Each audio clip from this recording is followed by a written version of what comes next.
அப்ப நான் சொன்னேன், உண்மையிலேயே ஒரு அட்வைசர்னால ஒருத்தர் முதலமைச்சர் ஆயிர முடியும்னா தமிழ்நாட்டில் எங்க அண்ணன் சீமான முதலமைச்சர் ஆக்கி விட்டீங்கன்னா நல்லா இருக்கும் பாத்து. நரேந்திர மோடிக்கு அப்படி என்னங்க அட்வான்டேஜ் இருக்கு? நரேந்திர மோடி கூட வேலை பார்த்தவர் பிரசாந்த் கிஷோர். பிறகு அவர் எப்படியாவது தோற்கடிக்கணும்னு பார்த்துட்டு அவர் பாவம் ஜன்சுராஜ் கட்சியில் ஆரம்பிச்சுட்டு கட்சி நடத்துற எவ்வளவு கஷ்டம்னு கண்டுபிடிச்சாரு. அட்வைஸ் பண்றது ஈஸி போல, நடத்துறது ரொம்ப கஷ்டம் போல அப்படின்னு.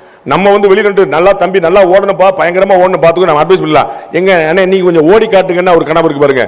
அது மாதிரி வந்து அவருக்கு கட்சி நடத்துறது எவ்வளவு கஷ்டம் அப்படிங்கிறது இப்ப தெரிஞ்சிருக்கும். பீகார் எலெக்ஷன்ல வந்து அடிச்சு தூக்கி போட்டு டெபாசிட் எங்கன்னு கேட்க வச்சிட்டாங்க. அவர் வந்து உலகத்துக்கு போற நான் தான் எல்லாரையும் முதலமைச்சர் ஆக்குறேன், நான் தான் எல்லாரும் பிரதமர் ஆக்குறேன் அப்படின்னாரு. அப்ப நான் சொன்னேன், உண்மையிலேயே ஒரு அட்வைசர்னால ஒருத்தர் முதலமைச்சர் ஆயிர முடியும்னா தமிழ்நாட்டில் எங்க அண்ணன் சீமான முதலமைச்சர் ஆக்கி விட்டீங்கன்னா நல்லா இருக்கும் பாத்து.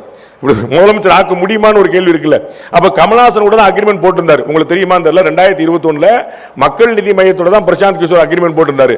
அப்புறம் பெரிய ஆஃபர் வந்தோடனே சின்ன ஆஃபர் தூக்கி போட்டு விட்டுட்டு அங்க போயிட்டார். அவர் கமல்ஹாசன் சரி பிரசாந்த் கிஷோர் போயிட்டார், நம்மளும் போய் அவரும் டிஎம்கே போயிட்டார். எல்லாம் கூட்டமா அங்கே பின்னாடி போயிட்டாங்கன்னு வச்சுக்கோங்க.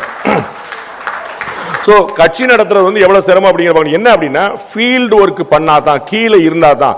அந்த பிரசாந்த் கிஷோர் வந்து பீகார் முழுக்க நடந்தார், கிராமமா எல்லா இடங்களும் கிராமங்களை தங்கினார்.